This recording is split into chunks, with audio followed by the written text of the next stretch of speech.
Greetings comrades, Soviet Gaming here. Another SMR video from me because my vocal cords are still hurt and I don't want to hurt them even more. But we have a new guide on Reddit for the Abyssal Expedition and let's take a look at it. So this is a guide, Abyssal Expedition Starter Guide for Beginners by Agronex.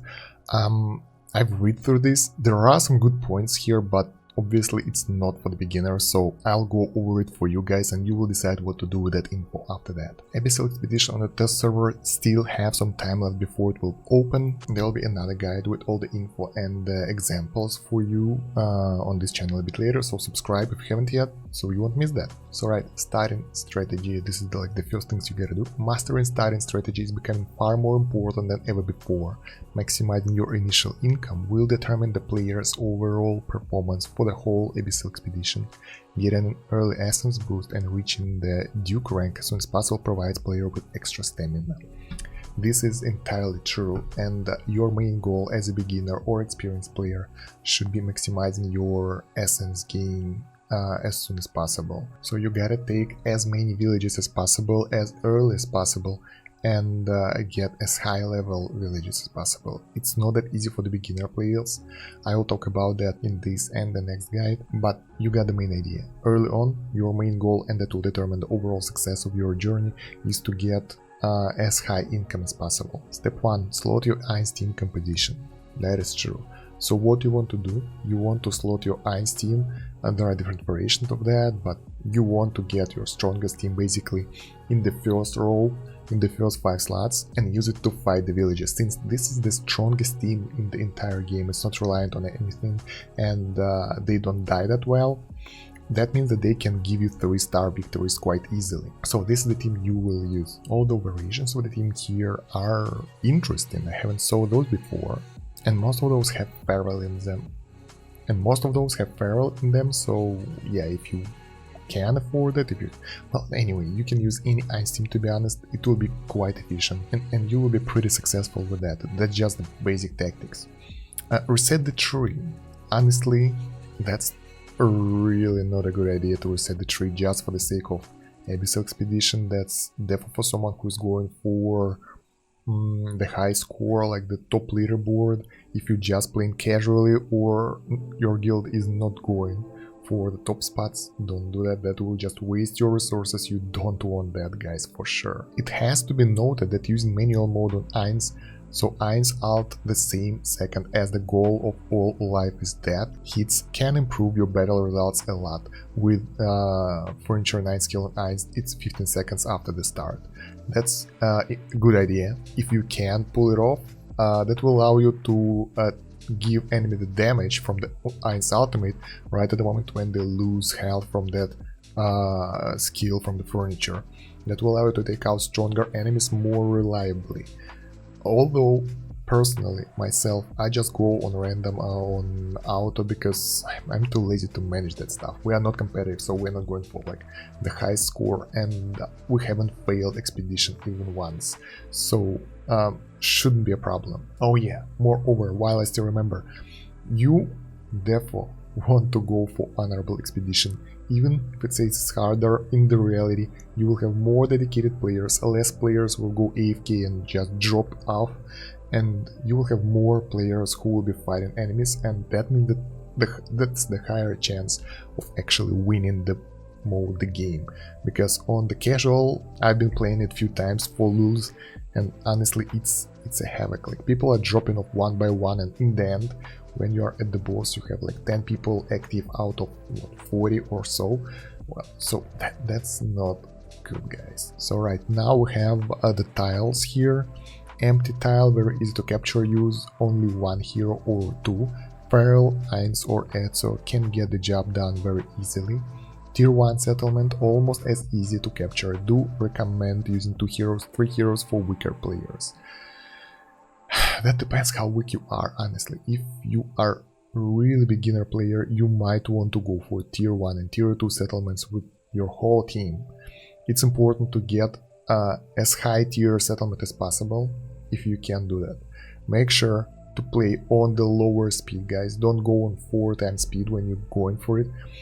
because that way if you lose you can pause and reset and won't waste the stamina, so that's important. Tier 2 settlement, a bit harder to capture. You can use 2-3 heroes to get the job done. Usually for tier 2 settlements I have to use the entire ice team, so yeah, I'm not that far I guess. Tier 3 settlement, hard to capture, use 3-4 heroes, don't forget to use manual mode. For tier 3, if I get it right at the start, I usually go for one relic first, and then I use my entire team, and then sometimes if I get lucky I can get the tier 3 settlement. It depends on the defensive team. So therefore this is for the higher tier players, because beginner players won't be able to get tier 3 settlement in any case early on without the relics, so don't waste your stamina on that. You can do a few tries, and if you see that it's not nowhere close, don't go for it. Every time you reset the battle you lose 1 stamina for your team that was fighting. Tier 4 settlement, very hard to capture, impossible for anyone below resonating level, crystal below 50. You also need very well invested tree and engraved heroes in the composition. Don't attempt this unless you're high-end player. Usage of manual mode is essential. These comps are confirmed to be able to defeat tier 4 with a minimal investment. Interesting. So some ice teams are able to do that. I wanna try it, but probably my heroes aren't that good, so come on. For the beginner players, that's therefore an overkill, and it should be like, don't even attempt to capture it as a beginner player, that's it. Step 2, unslotting the and resolving ice team. Once all your stamina on the top line is exhausted, like 0, you remove the heroes from there and put them at the bottom line, and then you can use ice team again. That is really useful because that will allow you to use your most powerful team for all the fights for your initial stamina. So those advices were really good, most of them, other than the tree advice and tier settlements. I would say that the brackets here are higher for beginner players, but the idea is good. I like that, that's kind of making sense, and Ainz here is the king, that's for sure. Page 2.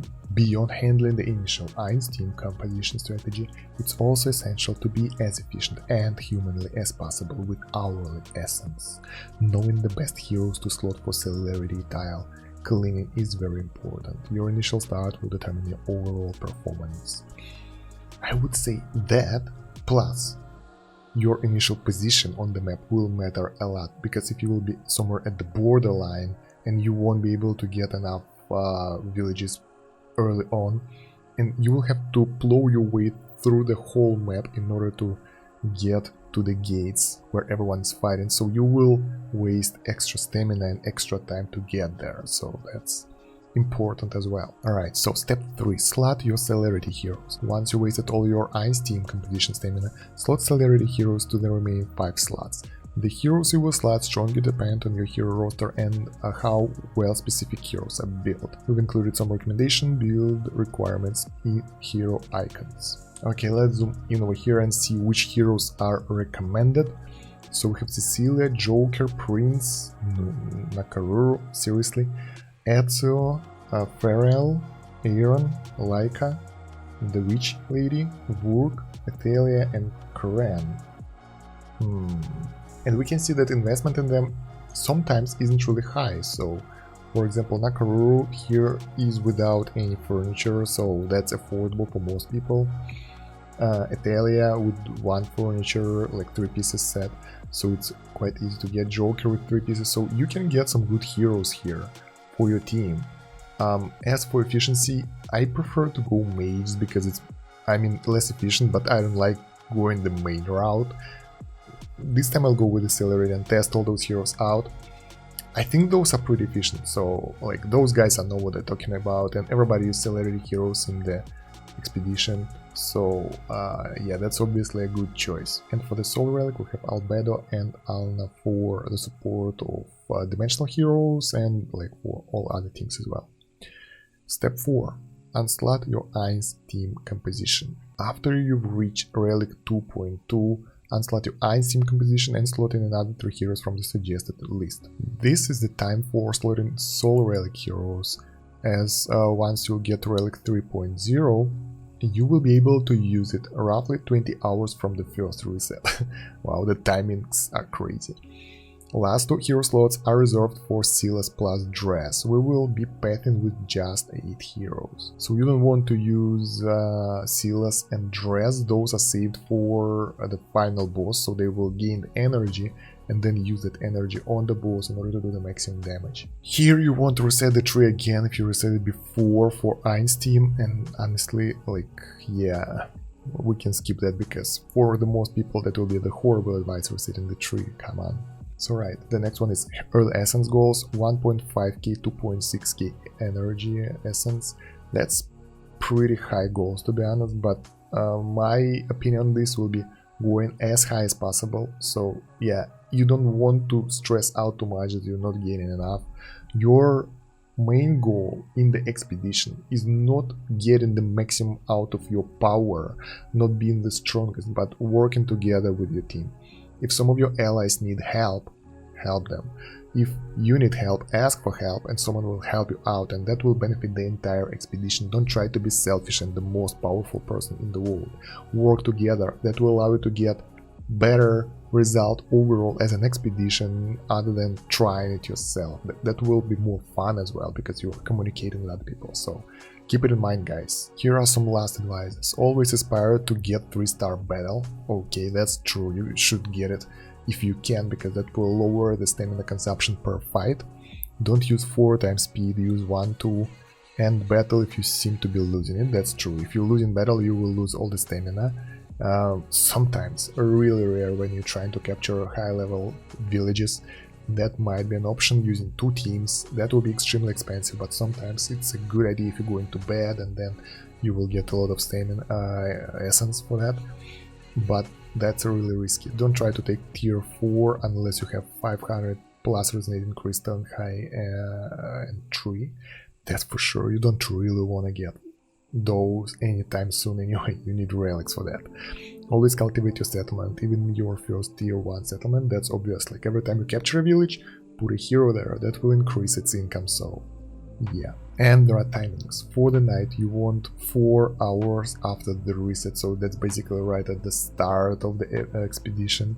For the Baron you want 8 hours after the reset. For the Viscount, where you will get the Soul Relic, they want you to get 20 hours after the reset. So that's like optimal timings, I guess.